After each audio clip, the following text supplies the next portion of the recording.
এত গরম পড়েছে, মশলা দিয়ে কিছু খেতেই ভালো লাগছে না। তাই ভাবলাম আজকে যখন চিকেন করব একটু কম মশলা দিয়ে রান্না করি, আর সেই রেসিপিটা আপনাদের সাথে শেয়ার করছি।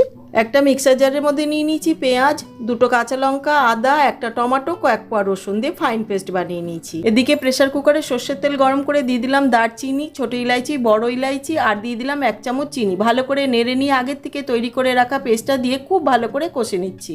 কষতে কষতে তেল ছেড়ে এসছে, এই সময় দিয়ে দিচ্ছি আগে থেকে ভালো করে ধুয়ে জল ঝরিয়ে রাখা চিকেনটা দিয়ে মশলার সাথে বেশ 10 থেকে 15 মিনিট এইভাবে কষিয়ে নিচ্ছি হাই ফ্লেমে, যাতে করে জল না ছেড়ে যায়। এবার দিয়ে দিচ্ছি প্রয়োজন মতন লবণ, হলুদ, কাশ্মীরি রেড চিলি পাউডার দিয়ে আরও কিছুক্ষণ কষিয়ে নিচ্ছি।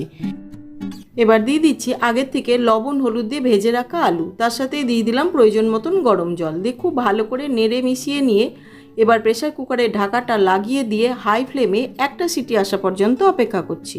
হয়ে গেছে, ঢাকাটা খুলে নিচ্ছি।